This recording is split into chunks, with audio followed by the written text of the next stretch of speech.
கேரளாவில் நடைபெற்று வரும் தேசிய நெடுஞ்சாலை உள்ளிட்ட திட்டங்களுக்கு தேவையான ஜல்லிக்கற்களை தமிழகத்திலிருந்து தடையின்றி கொண்டு செல்ல அனுமதிக்குமாறு தமிழக முதலமைச்சர் விஜய்க்கு கேரள முதலமைச்சர் வி டி சதீஷன் கடிதம் எழுதியுள்ளார். ஹலோ மக்களே, நான் இப்ப பாத்தீங்கன்னா கேரளா மாநிலத்தில் நிக்க மக்களே.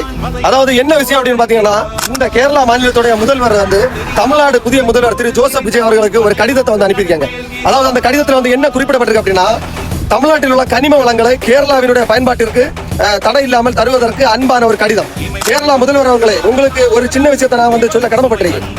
அதாவது நாங்க கேரள மாநிலம் உங்களுடைய மாநிலத்தை நேசிக்கின்றோம், நீங்களும் நாங்களும் நண்பர்கள் என்பதில் எந்தவித மாற்று கருத்துமே கிடையாது. அதற்காக எங்களுடைய இயற்கை தாயின் மார்பை வெட்டியோ எங்கள் இயற்கை தாயை உங்களுக்கு தாரை வாய்த்து தருவதற்காகவோ நாங்கள் தன்மானம் கெட்ட பரம்பரையிலோ குடும்பத்திலோ பிறக்கவில்லை என்பதை நீங்கள் புரிந்து கொள்ள வேண்டும்.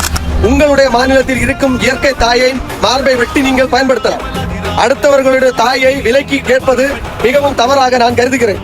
எனவே இந்த கடிதத்தை உடனடியாக ரத்து செய்து, இதற்கு முன்பிருந்த ஆட்சி மாறிவிட்டது, இப்போது இங்கு இருக்கும் ஆட்சி மக்களுக்காக செயல்படுகின்ற ஆட்சி என்பதை முதல்வர் அவர்கள் உணர்த்தும் விதத்தில் மறுகடிதம் அவர்களுக்கு அன்பான முறையில் அனுப்ப வேண்டும் என்பதை மனசார வேண்டிக் கொள்கிறேன். கேரளா மாநிலத்தில் இருக்கக்கூடிய முதல்வர் தமிழ்நாட்டு முதல்வருக்கு அனுப்பி இருக்கக்கூடிய இந்த கடிதத்தை தமிழ்நாட்டு மக்கள் நீங்கள் எவ்வாறு இதை கருதுகிறீர்கள்? இந்த வீடியோவை அனைத்து தமிழ்நாட்டு மக்களுக்கும் இதனை ஷேர் செய்து உங்களுடைய கருத்தை கமெண்ட் பதிவு செய்துங்கள். நன்றி.